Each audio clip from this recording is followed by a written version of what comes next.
So go to module 3, question 5. Question 5 says, let f be a function defined as f of x is sine ax over x.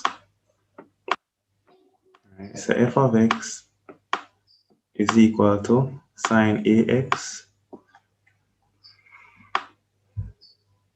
F of x is sine ax. Sine ax over x. And f of x is also 4.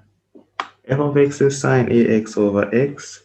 This is when x is not equal to 0, of course. And it's equal to 4 otherwise. And this is if x is equal to 0. And they said now, find the value of a if the function is continuous. If the function is continuous, all right, so what we can write is, since f is continuous, then since f is continuous, then we know that f of 0 is equal to 4. Yep, f of 0 is equal to 4. All right, and the left-hand limit is equal to the right-hand limit. All right, the part that we're really going to utilize is the fact that the left-hand limit is equal to the right-hand limit. So what does that mean?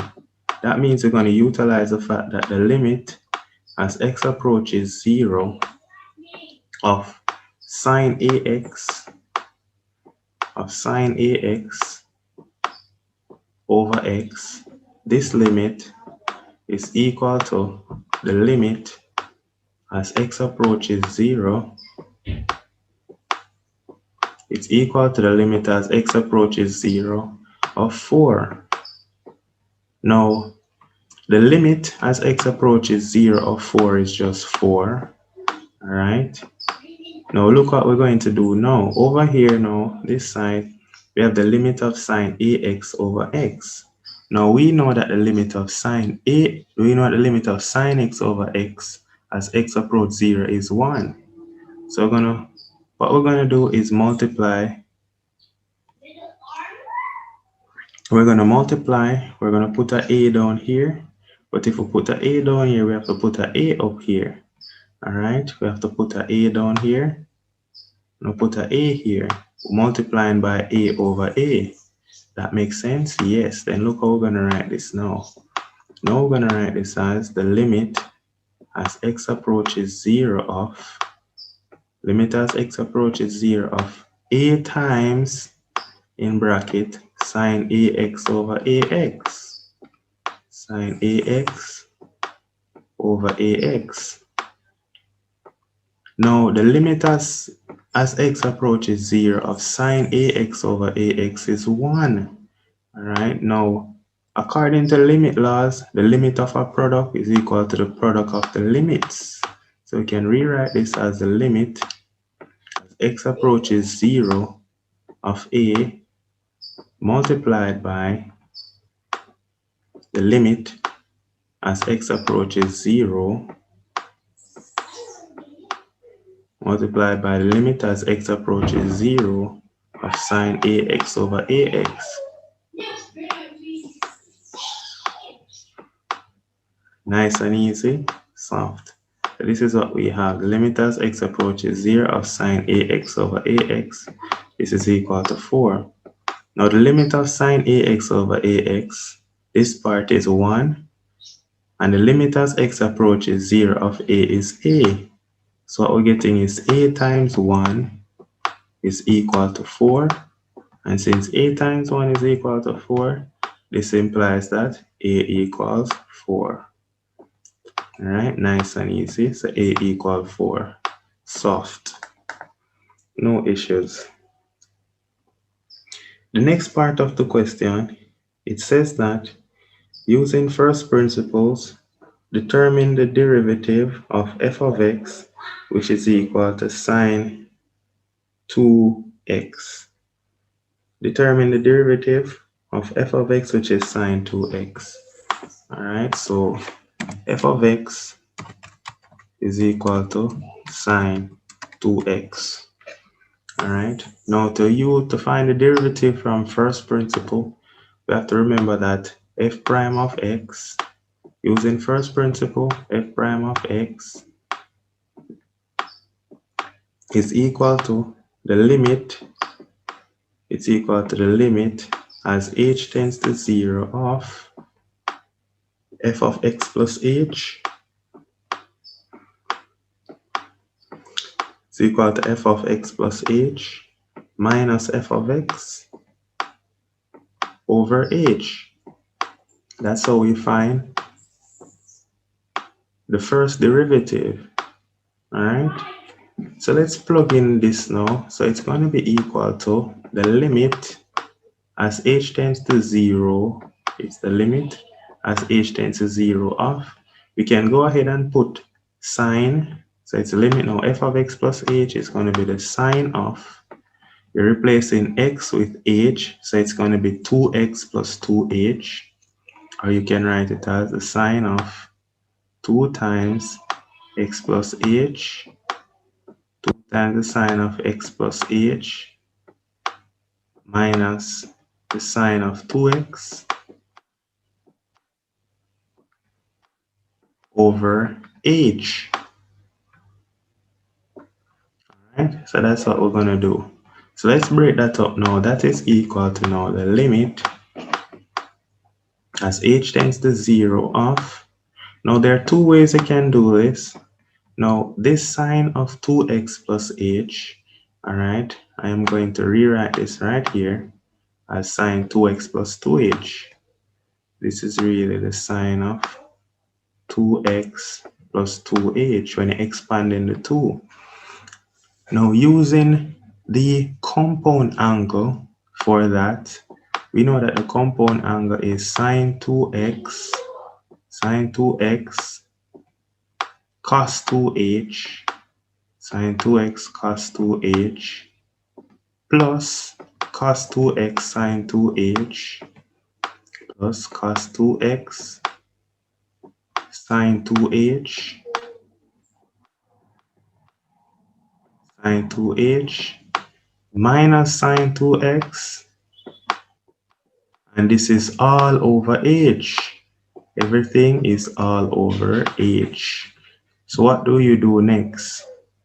Now one thing I notice is that this right here, we have sine 2x right here, and we have sine 2x right here. So we can group those two, and we can factorize sine 2x from those two. So this is going to be equal to the limit as h approaches 0 of, I'm going to group these two and factorize out sine 2x. If I factorize sine 2x, I am left back with, in the bracket, that's going to be cos 2h. And then when I factor out sine 2x from this right here, I get minus 1. All right. And instead of writing everything over h, I'm going to divide this side specifically by h and write plus the limit as h approaches 0 plus the limit as h approaches 0 of cosine 2x sine 2h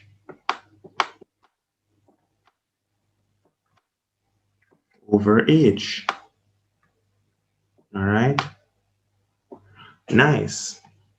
Now using laws of limits, the limit of their product is the product of their limit. And so what I'm going to do is right here, so I have a cos 2h here, and so I need a 2h in the denominator. So I'm going to put a 2 right here and put a 2 up here. All right, I need a 2 in the denominator, so I'm going to put a 2 right here and a 2 up here just to make it balanced. Then using limit laws, all of this work out to be equal to, it's going to be the limit as h approaches 0 of,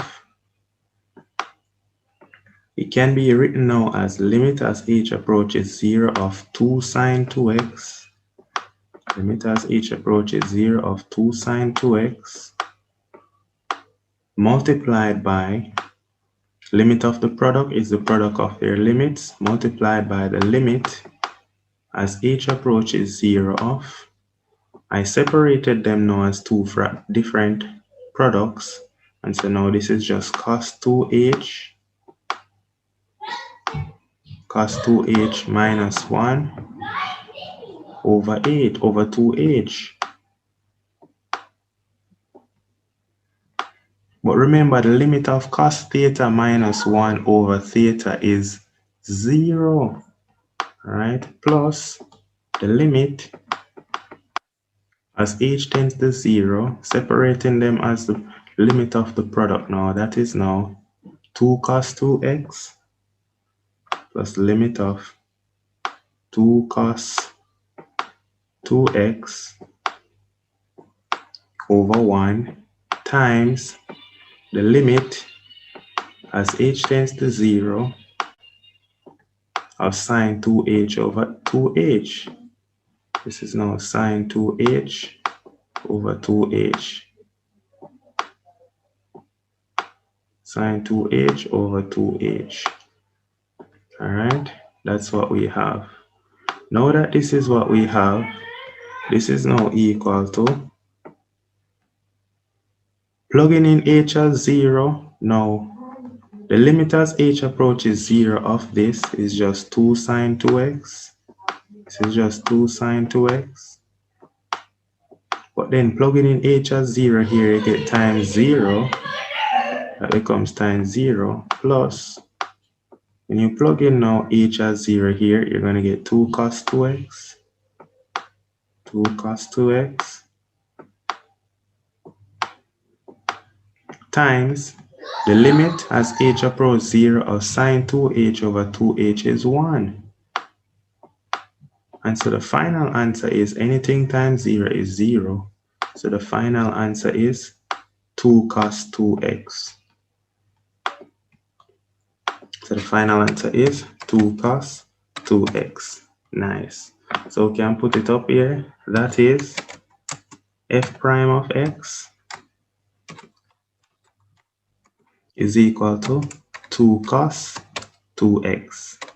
Nice and easy, soft. This question, soft, a capital T. Now let's move on to part C.